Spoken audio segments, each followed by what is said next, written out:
Bonjour à tous et à toutes et merci pour votre présence. Je suis heureuse aujourd'hui de vous présenter mon stage de 6 mois effectué au sein du laboratoire du RER La Défense en tant qu'assistante médico-administrative. Je commencerai tout d'abord par me présenter ainsi que la structure qui m'a accueillie.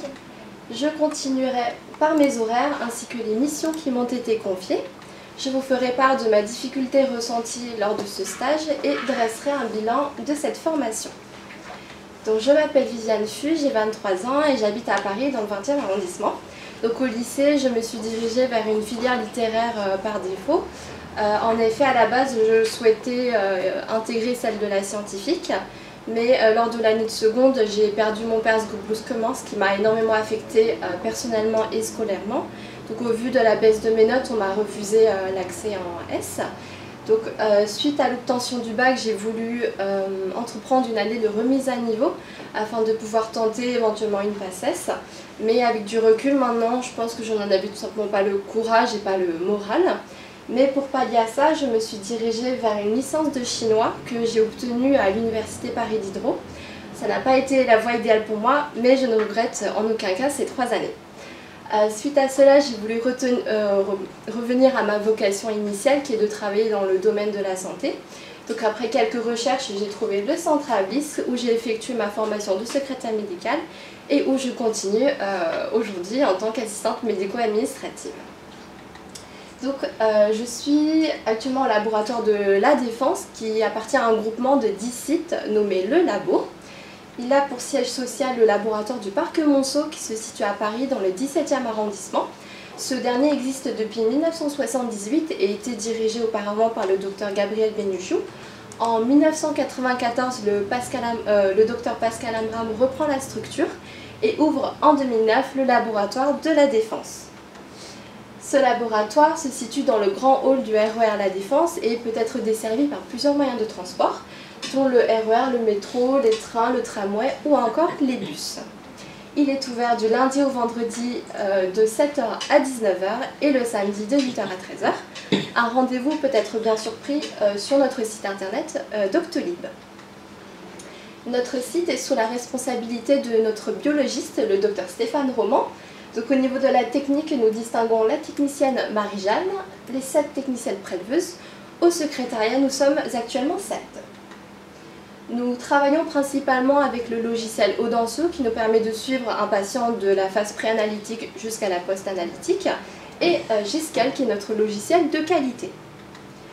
Tous nos laboratoires proposent des analyses classées sous différentes catégories, dont l'hématologie qui est l'étude du sang et de tous ses composants, l'immunologie nous permettant d'évaluer une immunité à une maladie, la biochimie qui est l'étude des quantités des constituants des liquides biologiques, dont sang, urine, etc. Et enfin, la bactériologie qui nous permet d'identifier un agent responsable d'une infection. Nous travaillons avec le laboratoire Biomis vers lequel nous envoyons les échantillons qui ont besoin d'une analyse plus poussée. Notre collaboration nous permet donc de proposer aux patients un plus large éventail d'expertise ainsi qu'aux hôpitaux, aux médecins, etc. dont l'infectiologie, l'allergie, les marqueurs sériques ou encore la cytogénétique constitutionnelle. Ci-contre, vous avez un graphique représentant le nombre de dossiers créés et donc le nombre de patients accueillis pour un examen la semaine du 10 au 15 décembre 2018. Nous remarquons tout de suite qu'il y a beaucoup plus de patients le matin, donc entre 7h et 11h, parce que la plupart de leurs examens nécessitent d'être à jeun ou que leurs résultats doivent être rendus très rapidement en début d'après-midi. De plus, beaucoup de magasins et entreprises sont implantés autour de la Défense, ce qui permet aux commerçants et aux salariés d'effectuer leur prise de sang avant le début de leur travail. Et nous constatons également les jours les plus chargés sont les lundis et les mardis. Cela peut s'expliquer par la fin du week-end, lors duquel de nombreux patients sortent de consultation avec une prise de sang ou un prélèvement à faire.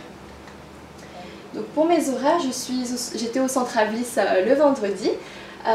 Au secrétariat, le secrétariat est assuré par 2 équipes en semaine, celle du matin, donc il fait du 7h-15h, et celle du soir, 11h-19h. Quant au roulement matin et soir, ça dépendait des horaires de mes collègues, mais nous avions toujours la possibilité de nous arranger entre nous. Et je travaille un samedi sur 3, de 8h à 13h. Je vais maintenant vous exposer les différentes missions qui m'ont été confiées. Donc tout d'abord la gestion des incomplets. Donc j'imprime tous les matins la liste des incomplets, c'est-à-dire la liste des dossiers toujours en cours. Cette liste me permet de parcourir chaque dossier et de m'assurer qu'il n'y ait pas de retard dans le rendu des résultats. Si c'est le cas, je retrace tout le parcours patient et de ses échantillons. Je me renseigne auprès de mes collègues, les plateaux techniques ou encore le laboratoire Biomis. Toute cette procédure est à tracer dans un mémo dans le dossier informatique du patient où j'y indique les causes et les actions qui ont suivi. Alors cette tâche peut paraître simple mais elle est essentielle au bon parcours du patient. Je m'assure donc qu'il n'y ait pas que le dossier ne soit pas bloqué par un quelconque contretemps. Ensuite, j'assure le service de la facturation. Donc tous les matins, j'envoie les FSE, les feuilles de soins électroniques, aux organismes de santé, de sécurité sociale et de mutuelle, afin qu'ils nous règlent directement. En effet, lorsqu'un patient se présente avec une ordonnance valide, carte vitale et mutuelle à jour, il n'avance aucun frais. Les FSE sont donc l'équivalent d'une facture où sont indiqués les actes médicaux réalisés. Donc j'ai tout d'abord besoin de créer les FSE, je les expédie aux organismes de santé et je les intègre, c'est-à-dire que j'encaisse les paiements. Lorsque nous envoyons ces FSE aux organismes de santé, ils peuvent nous renvoyer un avis négatif pour le paiement que nous appelons un rejet. Dans le service de facturation, nous distinguons les rejets sécurité sociale mutuelle et les impayés patients correspondants. Aujourd'hui, je m'attarderai spécifiquement sur les deux premiers. Donc, tous les matins, j'imprime la liste des nouveaux rejets que nous pouvons trouver sur notre espace abonné Réseau Pharma, où sont regroupés tous les rejets de chaque mois. Donc, ces rejets sont à traiter un par un. Donc, je prends tout d'abord connaissance du motif du rejet, j'analyse les éléments qui auraient pu être la cause de ce rejet. Je modifie les éléments nécessaires avant de recréer une facture et de la renvoyer à l'organisme de santé concerné. À la fin du mois, j'imprime un récapitulatif. Donc cette liste me permet déjà de faire un point et de continuer à traiter les derniers rejets restants. Ensuite, je gère également les impayés patients. J'imprime également via Audentio une liste que je traite pareil un par un. Donc, je prends tout d'abord connaissance de la cause, j'imprime la note d'honoraire en 2 exemplaires, une à envoyer au patient et une que nous gardons au secrétariat. Avant de l'envoyer et pour plus de traçabilité, nous la scannons dans le dossier. Au laboratoire de la Défense, chaque secrétaire est responsable d'une caisse avec un fonds de 100 €. À la fin de chaque service, je dois entreposer les espèces que j'ai encaissées dans une enveloppe et saisir le montant dans notre logiciel Audentio pour que le montant apparaisse sur notre journal de caisse à la fin de la journée. Si je suis chargée de clôturer la caisse du soir, je me sers toujours du journal de caisse comme support. Donc je pointe les tickets carte bleue, les chèques, les espèces, etc.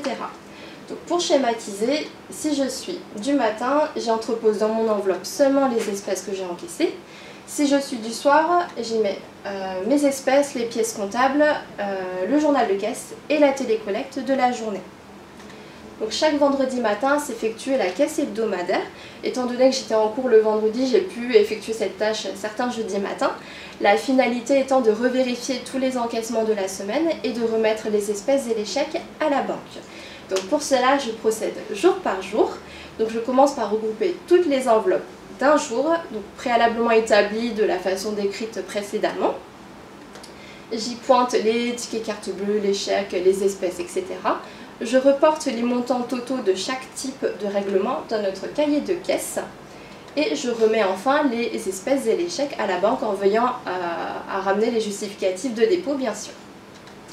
Donc, tout au long de ma formation, j'ai eu l'occasion d'accueillir et de participer à la formation de plusieurs nouvelles stagiaires. Une tutrice avait été nommée, mais l'ensemble de l'équipe est impliqué dans l'intégration d'une nouvelle collaboratrice. Donc tout d'abord, je lui présente l'équipe, donc le biologiste, les secrétaires, les techniciennes préleveuses, etc.